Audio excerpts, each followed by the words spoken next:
What's up, YouTube? We are back. The DFS Dose, Ben Harvard, Joey Carrion. It's been a while. We're back on the YouTube. Got the podcast coming back soon. Check that out on Thursday. Joey, how you doing, buddy? Welcome back. Welcome back to the grind. It's been like a month or so since we posted a YouTube video. Just took a break after the Super Bowl, after the NFL season ended, but now we're getting back into the off season. We have free agency coming up.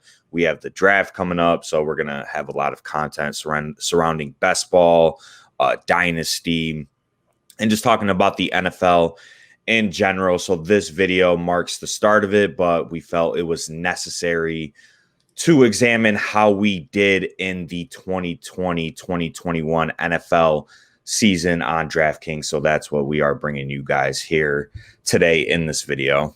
Yeah.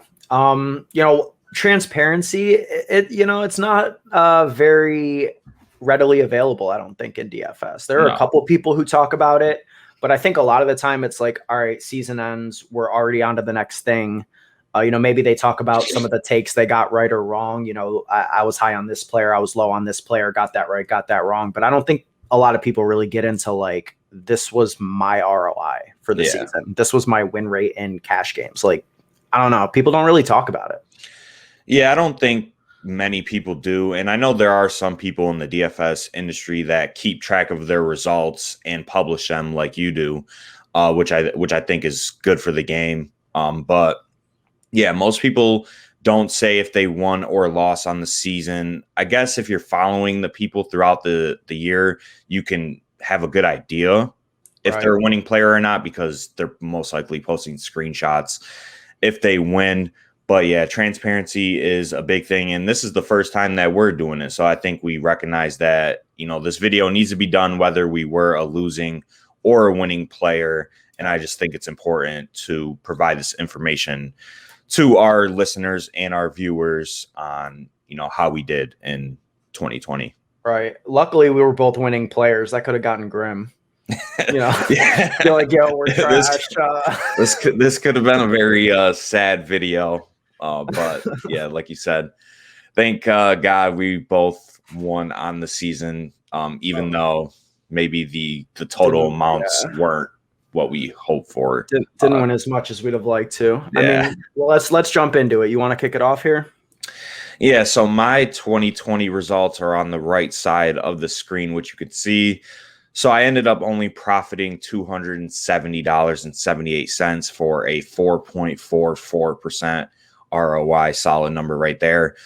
Played $6,096 throughout the year, won obviously $6,300.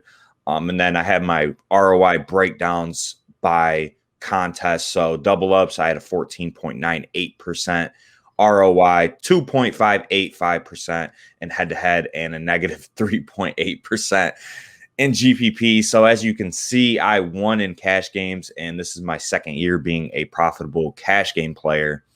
But GPPs, man, they're hard. All the money's up top, so you got to shoot for first. And as you can see, I was basically a 60-40 cash game GPP player this year. And if you have a losing year in GPPs, your ROI is going to be hurt. You're not going to win a lot of money, especially if you're only playing like $6,000, $7,000 throughout the course of the year, which breaks down to like $300 a week, which is what my bankroll was for 2020. So all in all, solid season. I'll take a profitable season any time, but I just wish I could have won at least one GPP. Yeah. No, I mean, I feel that. And I think that bankroll management is like one of the most important things to talk about. And like I noted it here on the left side of the screen. In the past, I'd say that we've both been playing DFS seriously for about 3 years. Like when we started the podcast, like I know we were on DraftKings before that, but I think we were kind of just, messing around, like losing money on the regular. But then like once we started the podcast, we started taking it seriously. And that's when I really like started putting money on DraftKings. And so last year took a fat L. This year, played the most I've ever played about $13,000 in over the course of the season, profited about 1,059.52. ROI was about 8%, 7.8 9 to be exact. And I was a losing cash game player this year, which I was a little shocked to find out. I know I didn't have the best year in cash, especially down the stretch, but I had a couple of GPP wins, and that was one of my goals for the season, was to win a GPP. I mean, I don't think that winning GPPs necessarily like means you're a more skillful DFS player, but it's just like a good notch on the belt to have, like for the sake of confidence. Like, I've won a GPP, I can at least say that. So I ended up winning twice this year. I didn't put my full breakdown on there like Joey did, but as you can see on Joey's side of the screen there, he took L's in Showdown all year, as did I. I mean, I got lucky one time out of like 17, 18 weeks playing where I had the nuts, and I won basically, broke even on Showdowns because of that. But if you look at it on the week, I'm losing 16 out of 17 weeks in Showdowns. It's just literally lighting money on fire. Yeah. And that was the story for me all 2020 is, like I have in the notes, I literally burned my money with Showdowns. Yes. And I think that's something that I'm going to focus on moving forward, is just completely eliminating them from my game selection, to be honest. Because like, I try to do the research, and there's various outlets of information that I go to for Showdown information, but I just can't seem to win. So instead of just trying to gamble, basically feeding my gambling addiction every single Monday night. And I actually looked at my weekdays, and Mondays were my worst day for DFS, like in terms of ROI, profit margin, etc. So instead of just burning money and just, feeding my gambling addiction, I'm just going to cut those out completely in 2021, focus on the main slates. As you can see on the right side of the screen in my notes, about 5-6 lines down, I had a very good main slate. If we're just focusing on Sundays, I had a 549.58 profit, played about $5,300, 10% ROI, which is a pretty solid year. So moving forward, I think Showdowns are just going to be eliminated from my game, and I'm just going to focus on the main slates and the 2-3 game slates throughout the year. It's funny that you bring that up, because like I remember saying multiple times, like, all right, I'm done with Showdowns. Yeah. Like I'm not playing. But then Monday comes around, the game's nothing in 3 else to hours. do. You're like, all right, bet I'm gonna make some lineups. There's nothing else to do. Really You're sitting at home. EV. Yeah. Yeah. It's negative EV, especially if I don't even know, like I just suck. Like, and that's okay, admitting that you're not as good as something like Showdowns instead of the main slates. Like, I think I'm a good main slate player, and that was evident from this year, because I was actually a winning cash game player, and I had my best season ever just playing main slate. So yeah, Showdowns kind of screwed me. But you live and you learn, and I probably will not be playing them moving forward. Do you think that part of the reason that you were more successful on those is because that's what we produce content around? That we spend all week, 6 days leading up to it, basically obsessing over this one slate. We're talking about it constantly. The Discord, which you can find the link to join for free in the description below. We're talking with like the people in the Discord about the main slate 24/7. It's like, we're putting so much effort into this slate. It makes a lot of sense. I feel like that would be the most profitable outlet for both of us. Yeah, that's definitely true. 100%. Like you said, we're talking about it every single day. We're texting about it just in our friend group chat every day about who we like, who we don't like, etc. So basically my entire process revolves around the main slate, and it doesn't revolve around the Showdowns on Monday and Thursday. So when the time comes, I'm only researching for 2 hours, 3 hours before the Showdown slate starts, and then I just end up losing. So instead of doing that for this upcoming NFL season, I'm just going to completely eliminate it. I think that's the best thing for me, but that may not be the best thing for you or anybody, listening or watching this right now. So that's just how I'm going about it for the next NFL year.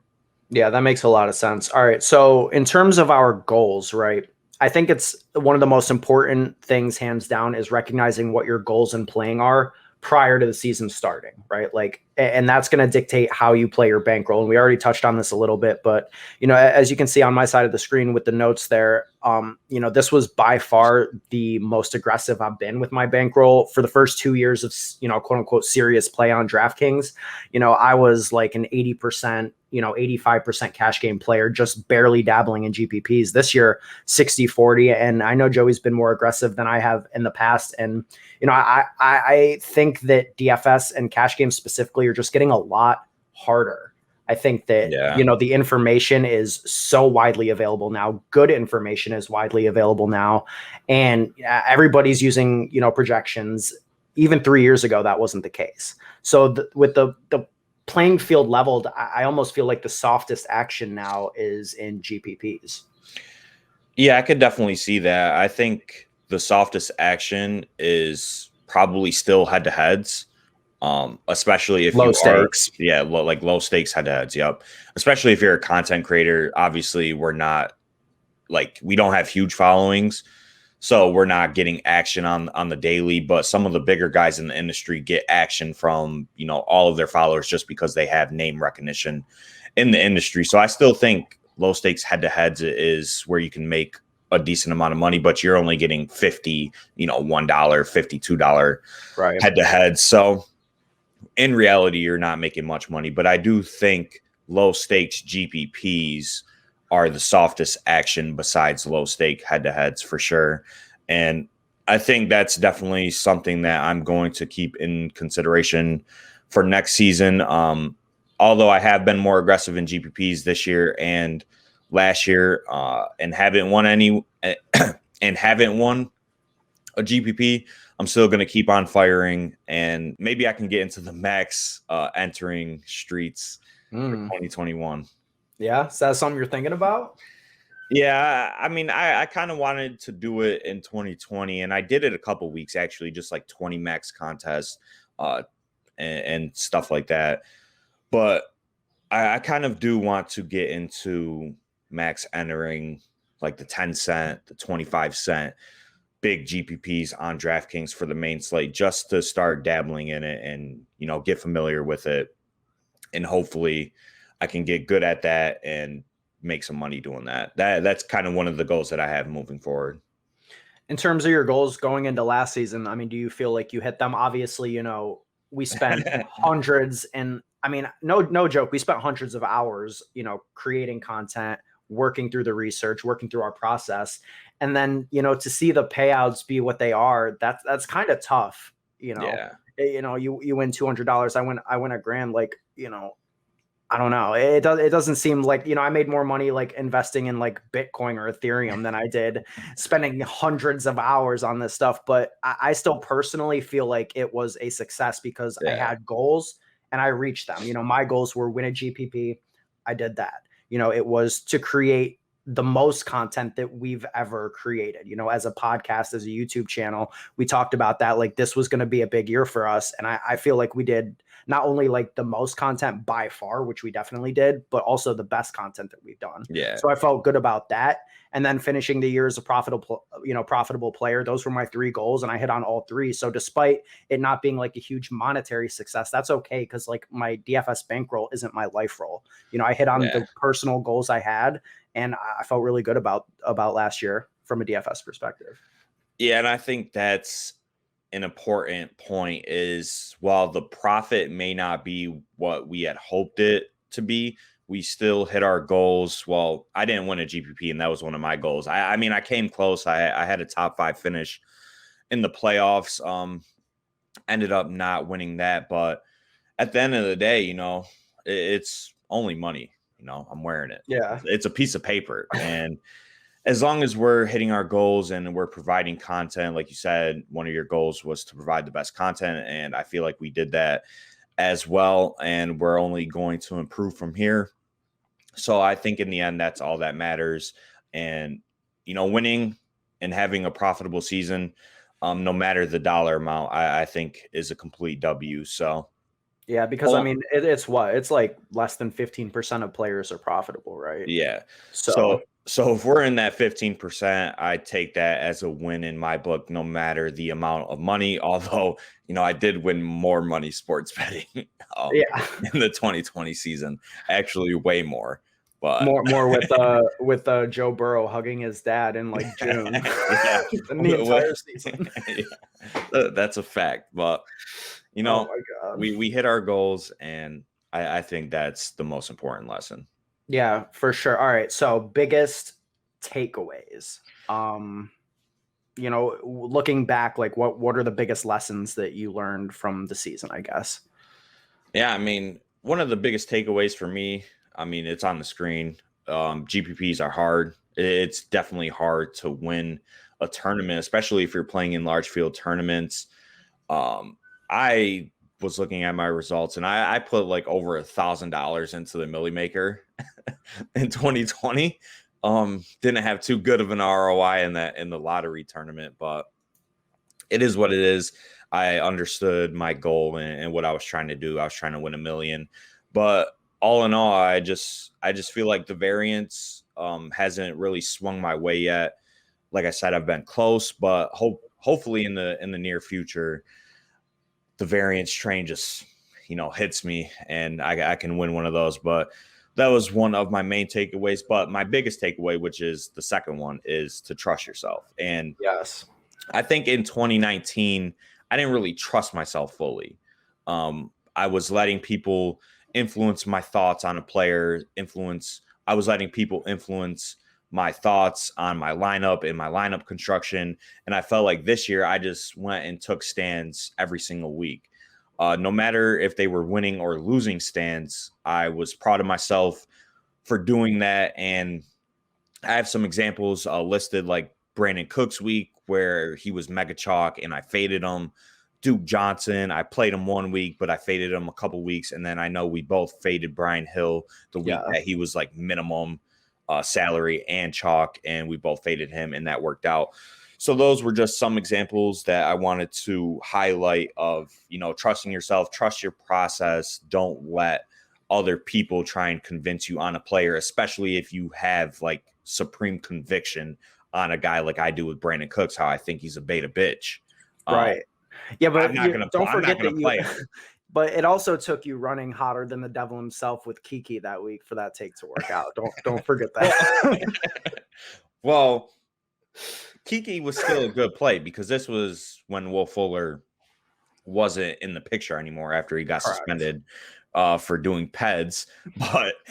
But so Will Fuller wasn't in the picture and Kiki was a full-time player. So it's not like he was a bad play. It's just Brandon Cooks did bust and Kiki did, score a touchdown or two. And had like 100 yards. Yeah. Yeah. But, sometimes it works out, sometimes it doesn't. And I felt like it worked out for me because I trusted myself and just didn't let the community get to me. I didn't let the bias get to my picks this year. And I ended up being a very profitable player in cash games. So, I mean, I noticed the same trend within myself. And I think that just comes with like I said, like we are more experienced players now. Like we've been through the swings. We've seen like the chalk fail enough times to be like, well, just because somebody's going to be 70% owned doesn't make them a good play. Yeah, like exactly. And like not only realizing that, but then having the, like the conviction to put your money on that take is something that I think we both like evolved with our own processes this year. Yeah, I was putting hundreds of dollars on my takes this year, and I really didn't care. And I think that is the biggest point, is that ownership projections don't mean somebody's a good play. And I think that is one of the main things in DFS is a lot of people say, okay, I'm just going to lock in, Mike Davis or Brian Hill because he's going to be 70, 80% owned. And if there's some other good plays in that same price range,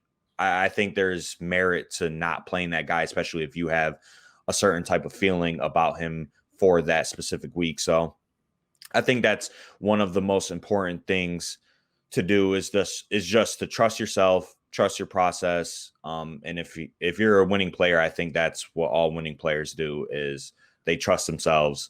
They make their own decisions, whether that be with the crowd or without the crowd.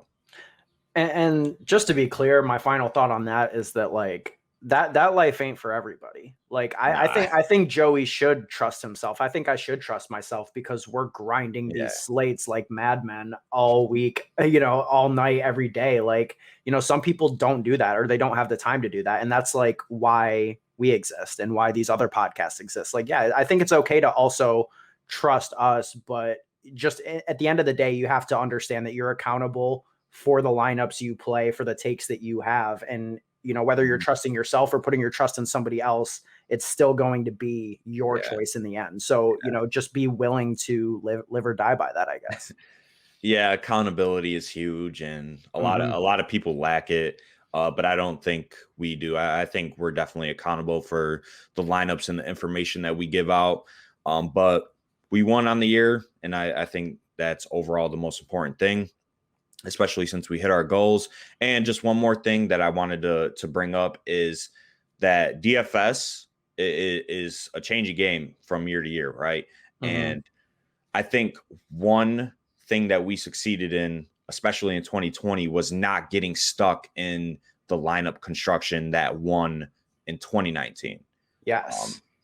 So in 2019, it was jamming 3 running backs, jamming 3 high-priced workhorse running backs. That was not the case in 2020. In 2020, it was get the receivers with high ceilings and, just try and find a cheap running back or two to plug in and pay down at tight end. And I think the lineup construction for 2021 is going to be different. So just being adaptable and being able to change the way you play from year to year, I think that is something that is important that you have to recognize and something that we succeeded in for 2020. So just wanted to throw that in there too. No, I mean, that's a great point. And obviously, like you said, it's going to be different year to year. But like, if you look at this year specifically and you look at Devontae Adams being like a lock to get 2 touchdowns every single week, it's like, and getting, the Packers are getting inside the 5 and they're throwing to Devontae Adams 3 times. Like, okay, like he has as much value as a running back with a goal line work. So like, it feels weird coming off of 2019 to be like, all right, I'm going to play a 9K wide receiver in cash. Cause that like goes against what, we've learned, but that's the thing. It's different year to year. You got to adapt. Yeah. Got to adapt if you want to stay on top. Yep. That's a fact. I like it, man. Anything else you want to touch on? I think that just about sums it up. I think we covered pretty much everything that we wanted to talk about. So awesome. If you guys have any other questions about like our results or anything like that, drop a comment, hop in our Discord chat. Be happy to, answer anything. If you guys like the video, if you support the transparency in DFS, like the video, subscribe to the channel. We're going to have a ton of content coming out soon. We've got streams coming. We've got podcasts coming. Make sure you check out our first podcast back. That's going to be coming out on Thursday, March 4th, this coming Thursday. We're going to talk about all the content that we've got coming, all of our new schedules and stuff like that. And we're going to get right into it, talk some best ball, early ADP, ton of good stuff coming up. And like, as always, follow us on Twitter at the DFS Dose. Our personal Twitters are on the screen here. And that's it. Yeah. Just go follow our Twitters right here. Go follow the DFS Dose Twitter. And, we're just going to keep on pumping out this content starting now. So make sure you're subscribed. Yep. Apple, Spotify, SoundCloud, Stitcher, Podcast Addict, wherever you listen. We'll be back on Thursday and we'll talk to you guys then.